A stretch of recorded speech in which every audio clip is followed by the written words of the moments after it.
Were you upset with what you saw last night? We all Yes, know in general, like, yeah, it was a mess. absolutely. But with Were you the upset that you had to stream the game on a computer or a man, Absolutely. laptop get or me a Absolutely. started. tablet? Jeez. This is frustrating. But do you look at that as the Kings doing the same old things they did in the past, where there were so many guys out for Phoenix and they didn't show up again to start the game? Do you think that legitimately was, oh, here they go doing that again? Or I kind of lean towards the side of, like, I get it. It was the preseason. Nobody was playing. There was probably a lot of guys in the back of their mind mentally, but like, what do we even, let's just get out of here. Like, it doesn't really matter.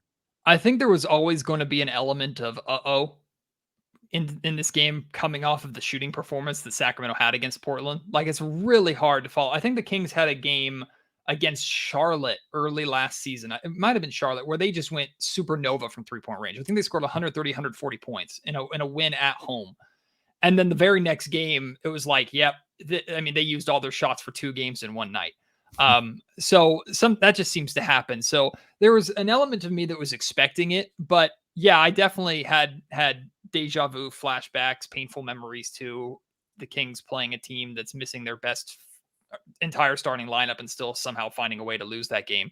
Kings were very good at that last season. And what that says to me is this team still has bad habits they need to break. Like when the majority of your roster that is returning are marquee players, big name players that are going to play heavy minutes, there are going to be bad habits, plus the bad habits of 15, 16 years of losing for this organization alone that are going to be tough to break at times, which is where I really think the real challenge is for Mike Brown is breaking those bad habits and having the accountability and that togetherness that we've heard preached so much, having that stay true when you're going through those dull moments.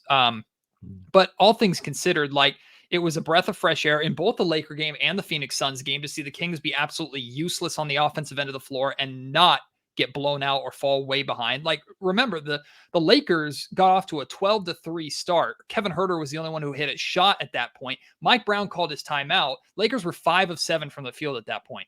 They went 2 of 10 over their next 10 shots. So even if offensively Sacramento didn't really close the gap more than a few points during that time, defensively they did enough to where the Lakers only played their stars in the first half. LeBron played 16, 17 minutes. AD played 16, 17 minutes. Same thing with Russ. They only led by 5 at halftime, and we would overall call that a bad offensive half for Sacramento. Second half, with the Kings' second unit in and the Lakers' second unit being that's where that game got out of hand. So that speaks volumes to me. The fact that, yes, you're taking on the second and third units of the and fourth units of the Phoenix Suns in this game, still defensively, you did enough to carry yourself through the storm of a lid being on the basket. And then I think the biggest gripe that I had, or the biggest request that I had out of last night's game that we saw at the end of the first half, but I wanted to see more of, is in games like that, when offensively the team is struggling, and especially against competition that you know you're better than,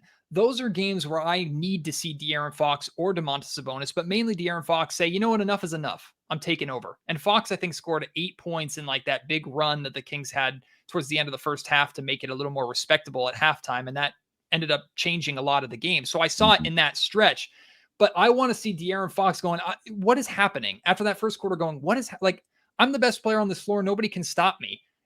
My team is struggling. All right, fine. I'm going to take over. Like, that is the star power that I think this Kings team is still missing. That get on my back, I will take you there guy. And last night I felt like it was an opportunity to see that. We didn't, except for the small stretch. I'm not freaking out about it, but that's like, if I'm really trying to find a gripe, that was mine.